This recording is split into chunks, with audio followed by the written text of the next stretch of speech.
It is like a whole process. Got that. Got the weed in there. Oh, what is this? I even forgot what this is called that quick. Today's strand is called Code Red. It is an indica.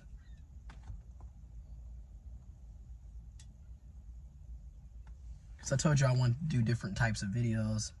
And of course, I'm still drinking my coffee. I'm rolling up so I can finally eat this. Protein bar, getting 30 grams of protein off rip.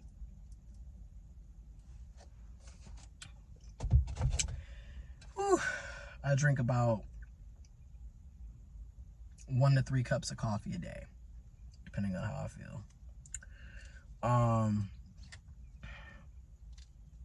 And I'm up early every day, it seems like, even on the days that I don't have work until 12 twice a week, and I still am up at like 6:30, 7 o'clock. And then on the weekends, I'm still up early. It's weird. That's that old man flow. But that's not the point of this video.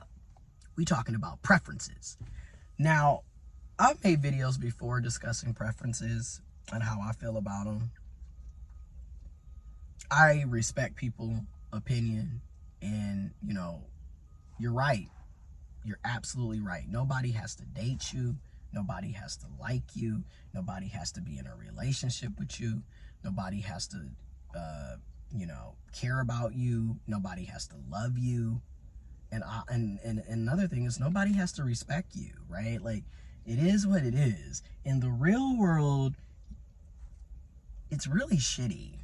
I'm gonna just call a thing a thing. Like, yeah, I respect the folks that I respect that people have preferences. I respect bodily autonomy and everything, right? Because I have preferences too. I have bodily autonomy too. And at the same time, two things can be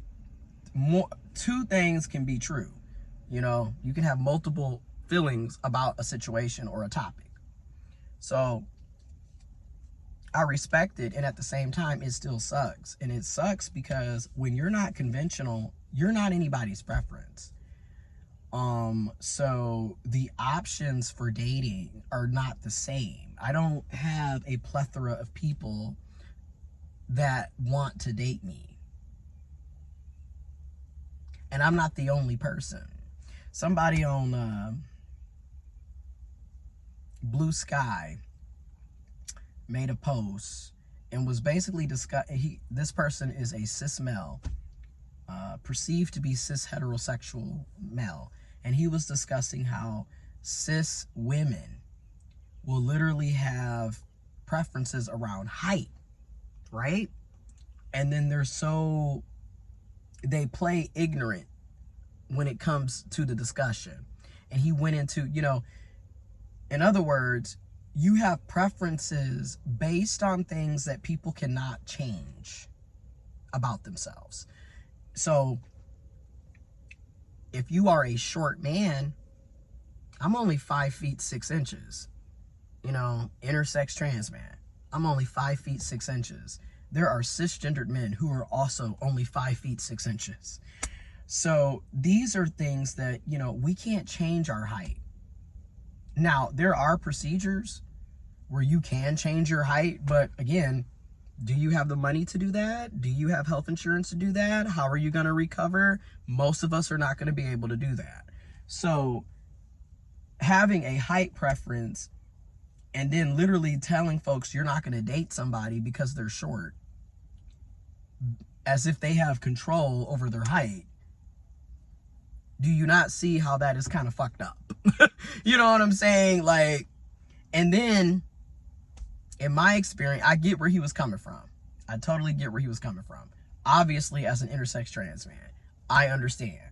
Because as an intersex trans man, oftentimes, because I'm intersex and trans, I am not seen as a ideal candidate. So I'm getting pushed out of the dating scene a lot. And when you're constantly having situations that are negative in the dating scene, you're not going to be, well, for me, I've had constant situations that have been negative, So I'm not really excited about dating. I'm not really interested in putting a lot of energy into putting myself out there, because the numerous times I have put myself out there, I have gotten hurt. I have been, disrespected, treated less than, just, so it's like, that's another reason why so many of us have kind of just said, I'm good on it. I don't really have to keep putting energy into something that doesn't serve me at all. And at this point, for the past 5 months, I've basically been dating myself. Like, I take myself out to eat. I take myself out to the movies. And then I was expressing that in the comment to that man, that cishet man, talking about height preferences regarding cis women and their preferences for men to be taller. And I told him, being real with you, sometimes you have to date yourself. You have to pour into yourself the way you would want somebody to pour into you. You have to love yourself the way you would want somebody else to love you. And I know none of us want to hear that all the time, because there's always that, you got to have self-love. You got to have self-love, which is true. You do need self-love, but at the same time, we are humans. We are social creatures. You also need to be loved by other people. And everybody always wants to talk about that self-validation piece, right? Because you shouldn't be constantly looking for outside validation. That is true. I agree. And at the same time, we are humans. We are social creatures. You do need to have outside validation sometimes. And it's like, people forget that. Everything is not black and white. Everything is not an absolute.